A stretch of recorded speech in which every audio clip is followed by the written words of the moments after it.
ఏలూరు జిల్లాలో ప్రధాన పంటైన వరి సాగుతో పాటు వంగ సాగు కూడా చూడవచ్చు. ఈ పంటకు రసం పీల్చే పురుగు బెడద నుంచి విముక్తి కలిగేలా అధికారులు రైతులకు ఎప్పటికప్పుడు సూచనలు, సలహాలు అందిస్తూ రైతులు నష్టపోకుండా చర్యలు తీసుకుంటున్నారు. ఆ వివరాలేంటో ఇప్పుడు చూద్దాం. ఏలూరు జిల్లా వ్యవసాయ ఆధారిత జిల్లా. ఇక్కడ ప్రధానంగా వరి పంట ఎక్కువగా సాగు చేస్తారు. దీంతో పాటు సమానంగా ఉద్యాన పంటలు కూడా చూడవచ్చు. జిల్లాలో 25 నుండి 30 ఎకరాల వరకు వంగ కూడా సాగులో ఉంది. ప్రస్తుతం ఈ పంటకు రసం పీల్చే పురుగు బెడద ఎక్కువగా ఉండి దిగుబడి తగ్గడంతో పాటు కాయలు పేలవంగా తయారవుతాయి. జిల్లాలోని పెదవేగి మండలం పినకడిమిలో ఈ పంట సాగు చేస్తున్న రైతు లక్ష్మీనారాయణ తన పంట వివరాలను వెల్లడిస్తూ ఎండాకాలంలో ఎక్కువగా ఉండే ఈ తెల్లదోమ పంటను నాశనం చేస్తుందని, సస్యరక్షణ విధానాలను ఉద్యానవన శాఖ అధికారులు ఎప్పటికప్పుడు సూచనలు ఇస్తున్నారని, వాటిని పాటిస్తూ పంట సాగు చేస్తున్నామన్నారు.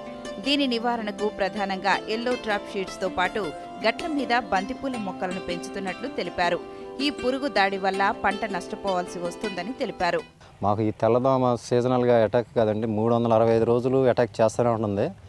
ఇవి పురుగు అంటే కంట్రోల్ అవుతుంది కానండి, ఈ తెల్లదోమ మాత్రం కంట్రోల్ అవ్వట్లేదండి.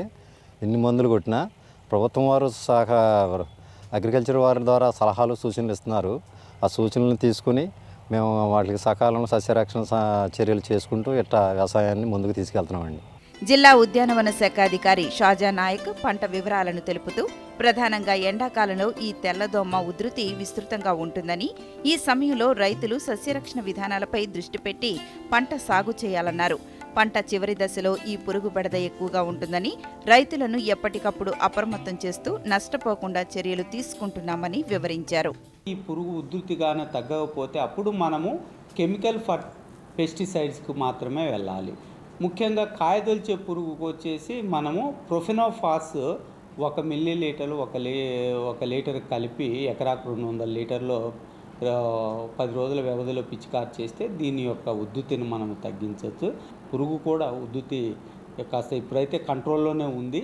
ఈ వేసవి కాలంలో మాత్రం కొద్దిగా ఇది ఉధృతి ఉంటుంది కాబట్టి ఈ సూచనలన్నీ పాటించి చేస్తే రైతులు మంచి గణనీయమైనటువంటి దిగుబడి సాధించడానికి అవకాశం ఉంది.